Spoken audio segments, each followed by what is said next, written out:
자, 덕현이 친구 해외 갑니다. 이동준. 네, 저희가 또 덕현이와 연이 닿아서 우리 스튜디오에 그 3명을 모셔서 방송을 만들었고, 조회수가 굉장히 잘 나왔어요. 지금 45만 뷰가 아마 넘은 걸로 알고 있어요. 네, 그러면 드디어 밥값 하지 않았나? 너요? 아, 밥값은 예전부터 많이 했죠. 아, 그래요? 네, 그럼 이제 떡값, 나 떡값. 디저트, 예. 디저트 값까지 하지 않았나? 그래요. 디저트 값도 했죠. 아, 그래요? 이제 이게 그거죠, 이런 거는. 그 본인만 이제 시그니처 무브를 보여준 거죠. 이런 거는 이제 우리 입장에서는 하기가 어려운 건데, 그리고 또 3명을 한꺼번에 이렇게 패키지로 데려올 수 있는 게 쉬운 일이 아닙니다. 그쵸, 뭐 서로 스케줄도 맞춰야 되고. 그치. 다행히 이제 그 셋이 이제 친해서 네. 또 공교롭게도 이제 그 시기에 다 좀 올라와 있기도 했고, 아주 다행이지 않았나. 그렇습니다. 자, 그리고 어제 이제 최종 예선에서 우리 레바논을 잡고 이렇게 왔다 갔다 하는 중에 딱 보니까 이동준의 해외 이적 소식이. 근데 이제 그때 그 홍명보 감독이 불러가지고 군대 가려는 거를 좀 이렇게 했다고 그러는데, 그렇지. 해외 이적에 대해서는 또 이제 또 제가 좋아하는 편은 아닙니다만 네. 좀 어떤 대승적인 차원에서 그러니까 이게 이적 성사가 뭐 아직 될지 안 될지 100% 몰라요. 된 건 아니에요. 근데 자, 지금 보죠. 홍명보 감독 어쨌든 군대 가지 마라고 네. 얘기했습니다. 근데 만약에 이동준이 지금 김천에 들어가 있다. 지금 훈련을 받고 있다. 라고 하면 이건 아예 없었을 수도 있는 얘기거든요. 그러네. 그렇게 생각하면 오히려 또 홍명보 감독이 군대 가지 말고 한번 1년 더 해보자라고 한 게 좀 해외적으로 그렇죠. 봤을 때는 잘 된 케이스가 된 거지. 네네네, 그렇죠. 된다고 한다면. 네. 스포츠조선에서 수조? 단독으로 보도가 제일 먼저 나왔고, K리그 사정에 정통한 관계자는 이동준이 헤르타 베를린으로 이적한다고 알렸다. 이동준은 레바논전이 끝난 뒤에 독일로 넘어가 메디컬을 받고, 헤르타 베를린은 이동준이 부산에서 울산으로 이적할 때 유럽 진출 시에 그 바이아웃 조항을 설정을 했대요. 그래서 이제 이 금액을 그냥 이제 헤르타 베를린이 지불을 했구나. 지불을 했고, 그러다 보니 이 선수와 이제 개인 협상을 할 수 있는 이 토대가 마련이 됐고, 헤르타 베를린 지금 분데스리가 13위. 약간 아쉬운 성적. 그래서 이동준 영입을 통해서 좀 후반기에 반등을 노리고 있는 상황이다라고 보도는 나왔습니다. 잘 되면 좋겠다. 저도 잘 됐으면 좋겠어요. 왜냐면 지금 이동경도 샬케 얘기가 있잖아요. 또 독일 무대에 한국 선수들이 많기 때문에. 그렇죠. 이재성, 정우영. 네. 이래저래 그럼 왔다 갔다 하면서 독일 국가 안에 있다 보면 뭐 좀 이렇게 기회가 맞닿을 수 있을 거 아니야. 그렇죠. 뭐 이재성 선수나 뭐 이렇게 다 쭉 생각을 해보면 독일 무대에서 조금 시간을 오래 보낸 선수들도 있고, 그다음에 또 뭐 또 이런 거 하면, 근데 제가 그분에겐 좀 미안합니다만 또 장황하게 설명 잘 해주시는 분이 있어요. 누구요? 구자철이요. 구자철 선수. 또 이제 후배들한테 전화해서 이러저러하다 이런 얘기도 해주고. 그렇죠. 원래 또 이제 독일에서 오래 있었으니까 좋잖아. 좋죠. 네. 그리고 당장 독일에서 지금 세계 최고의 스타가 된 손흥민이 있지 않습니까? 그럼. 독일 무대가 어떻게 보면 좀 기회의 장이 될 수 있는. 그래. 저는 그런 발판으로 잘 삼아서 더 좋은 데로 갔으면 좋겠어요. 독일 내에서 더 좋은 클럽에 가도 되는 거고, 아니면 본인이 뭐 생각하고자 하는 원하는 클럽이 뭐 스페인에 있었다, 아니면 뭐 잉글랜드에 있었다. 그럼 거기에 이적을 할 수도 있는 거고, 그 독일 무대가 뭐 전 세계 최고의 무대 중에 하나입니다. 그렇죠. 뭐 저는 개인적으로 리그왕은 이제 그 UEFA 개수도 그렇고 4개 리그 안에는 왔다 갔다 한다고 봐. 그럼 여전히 3대는 공고하죠. 그러니까 뭐 세리아까지 해서 잉글랜드, 독일, 스페인, 이탈리아 딱 4개야. 난 이게 맞다고 봐요. 네. 그럼 이 안에 있잖아. 그렇죠. 뭐 헤르타 베를린이 지금 뭐 순위가 낮다고는 하지만 어쨌든 1부 리그 내에서 그래. 계속 경쟁을 하고 있는 팀이다 보니까 겨울이적 시장에 넘어가서 이제 적응을 좀 어떻게 하는지가 가장 큰 변수가 될 것 같습니다. 물론 이제 뭐 메디컬 끝나고 이제 오피셜이 떠야 저희가 그죠? 정확하게 이야기를 하겠지만. 그러면 덕현이가 보는 축구적인 이동준의 장점. 네. 근데 뭐 저도 비슷해요. 일단은 그 스피드가 좋다라는 속도. 점인데 굉장히 폭발적이죠. 맞아, 폭발적이죠. 그러니까 엄원상이랑은 좀 다릅니다. 그래. 저는 둘의 최고 속도는 비슷비슷할 거라고 아하. 보거든요. 근데 이제 선수들한테 물어보면 아마 동준이가 조금 더 빠르지 않을까라고 그래. 그러니까 이제 체감을 하잖아요, 수비수들은. 그치. 그래서 아마 동준이가 조금 더 빠르지 않을까요라고 하긴 하는데 전 둘의 최고 속도는 비슷하다고 보는데 이게 예전에 제가 이민성 이제 감독님, 지금 이제 감독님이죠. 이제 당시 이민성 코치님한테 한번 여쭤본 적이 있습니다.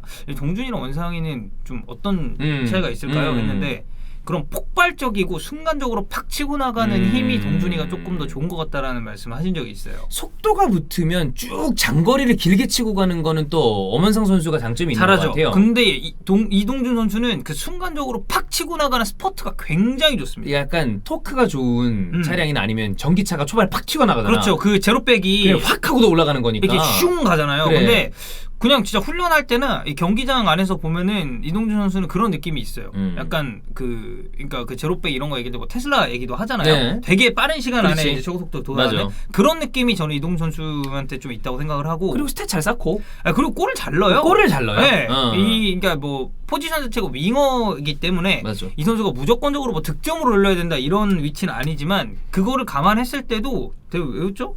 아 갑자기 그 생각나. 뭐요? 세차. 아 세차 여러분 세차 무슨 얘기인지 궁금하다 울산 그 3인방 편 보고 오십시오. 이게 네.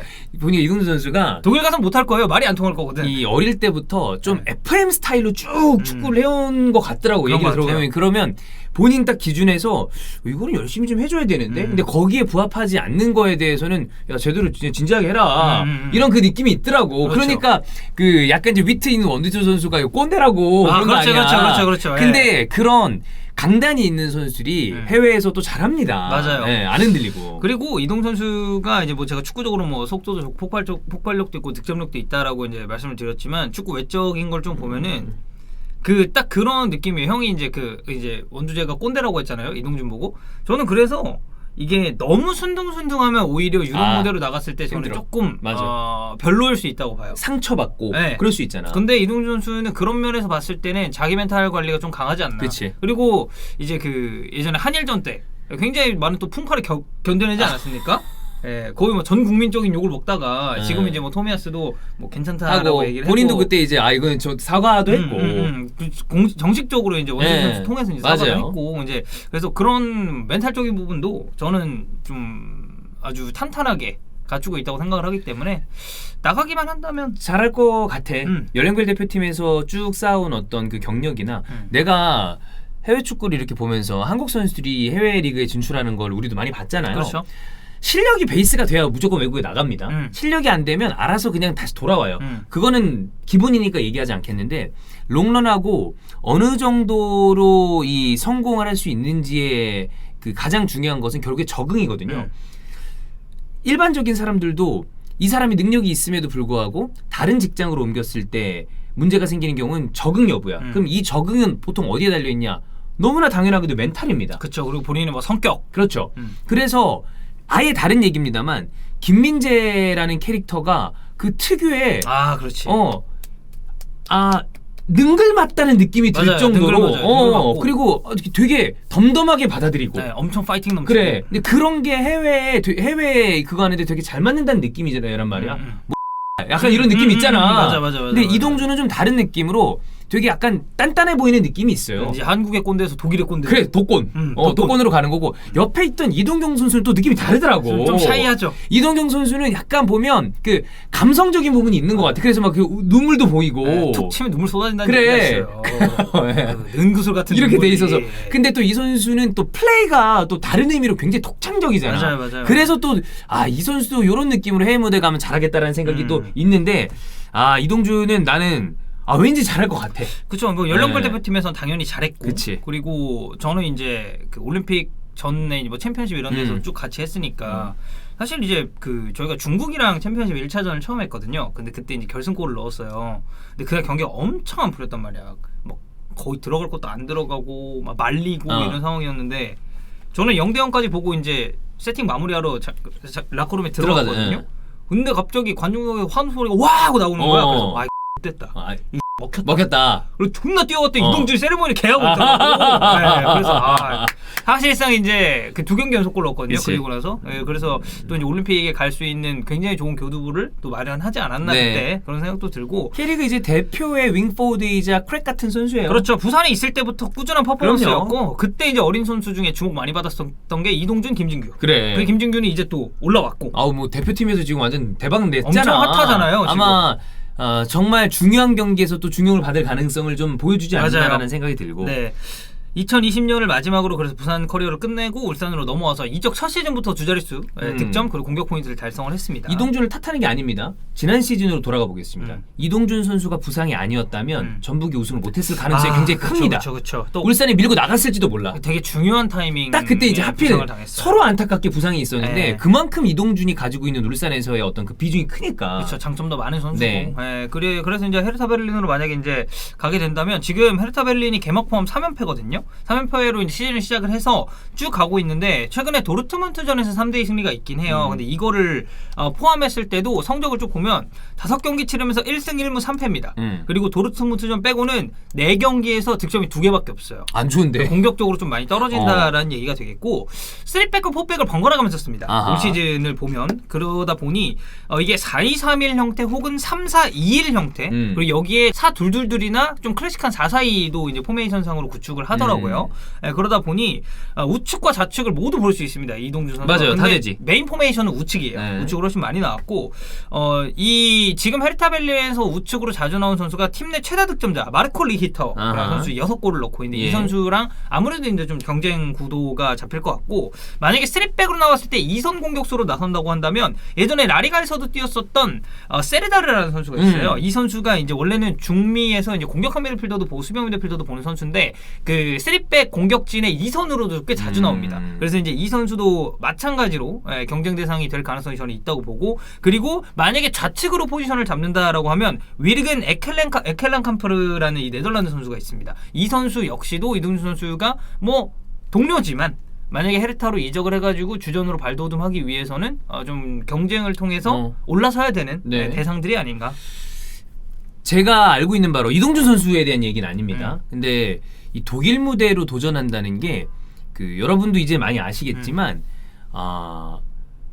생각보다 금전적인 걸 포기하고 가는 경우가 많아요. 아, 그렇죠. 그거는 우리나라도 우리나라지만 J리그에서 독일로 직행하는 선수들도 좀 대승적 차원에서 놓아준다는 말을 많이 하죠. 그러니까 본인도 축구적인 도전을 위해서 금전적인 경제적인 부분을 내려놓고 가는 케이스들이 저는 꽤 많이 들었어요. 그쵸? 이동준은 모릅니다. 이동준이 그런 케이스인지 모르겠는데 그만큼 독일이 연봉 수준이 아주 높은 편도 아닐 뿐더러 뭐 거기도 스타들은 많이 봤죠. 근데 그게 아닌 경우가 있단 말이에요. 그쵸? 오히려 캐리가 연봉이 센 경우들도 있어요.